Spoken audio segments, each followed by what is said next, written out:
Scaling into a trade means that when you enter the market, you initially enter with just a fraction of the total position that you intend to trade with, and then observe how your initial market entry then develops. So on this example, this would be your initial entry. If the asset then continues lower, you can then enter again at the next support level down with another small amount, helping keep your average entry price low to maximize your gains when the price action eventually does reverse. You can then add again to your position as the price action now heads higher until you've fully entered 100% of your intended position. But how do you do this for real? So this is Pendle. We had this markup in April, then marked down, and the price action bounced off this support area. So let's mark that on. Here we go. Okay, yeah, it's a resistance there and support. So we had a nice little bounce, and I'm thinking for a long trade, I'm going to enter here at support and try and ride the price action up. But I'm going to scale in because I'm not quite sure what the price action is going to do, as we have kind of broken through this line. But before I do enter a trade, I want to mark out the next support level down, which by the looks of it is here. Yep, okay, good. So I'm going to scale in with 20% of my position here, and then let's see what happens. Okay, so the price action doesn't head higher and it actually heads lower. So I'm going to add another 20% here, and hopefully the price action will now reverse. Okay, good. So the price action has now reversed and it has surpassed my original entry point, meaning that I am now in 5% profit up to my original entry point, but because the price action has headed higher, I'm now up 14% on my second entry and up 10% almost on my first entry. And let's see what happens next. Okay, so the price action has come back down and retested this trend line again, but because we've now got a bullish posture, we've put in a higher high, I'm going to enter the third portion, another 20% of my position at this level. But I've got 40% remaining. Now, where do I enter with those? So let's just mark out a few more support and resistance levels to see where we might get a potential entry point for another entrance. So there's a couple there. Let's see now what happens. Okay, so this price action breaks through this resistance level, which I've just marked on my chart, providing a fourth entry. So I'm going to buy the retest of the breakout of this resistance line. So I'm now 80% in. Let's see if we have another opportunity to enter the final 20%.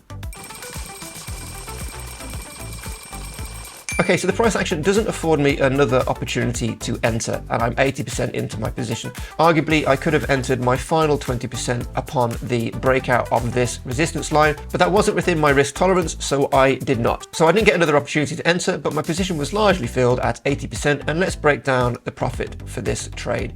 So, profit from this point, which is 60% of my position. Let's see, we are in 80% profit, just about. And we are in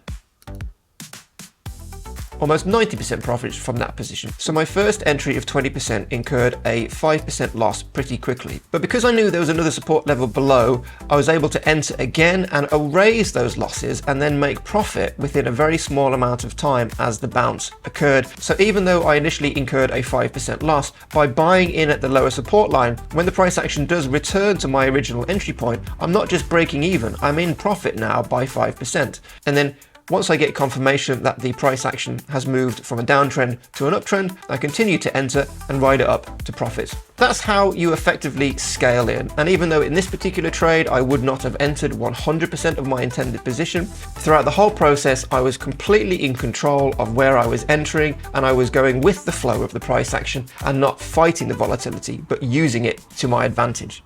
If you're willing to put in the time to get to know this market and develop your skills, you can achieve percentage gains like these. I will be routinely breaking down successful trades and highlighting my decision-making process for each one. No hot air or bluster here, just the cool breeze of a strategy that works. If this content is for you, please consider subscribing. If you enter a trade with 100% of your position straight away, as you can see on this left example, you will either be in significant profit if the price action moves in your favor, or you'll be in significant loss, as in this example, if the price action doesn't move in your favor. Scaling in allows you to reduce any initial loss significantly, as a 10% decline on 20% of your position is nothing compared to 10% on 100% of your position. And by continuing to enter when your position continues to a lower price point, when the asset does reverse and head higher again, by the time the asset returns to your first entry position, you are already in profit thanks to your lower entries, allowing you to either exit in profit if you feel the trade has invalidated at your initial entry price point, or by continuing to add if you determine, of course, that the bottom is now in and higher prices are ahead. Key takeaways then: crypto assets are extremely volatile. If you consistently go all in, you're fighting against that volatility when you should be using it to your advantage. This has been your Crypto Hacks. For more content like this, hit that subscribe button, and you can also join my training group if you want to change your life for the better. Catch you in the next one. Until then.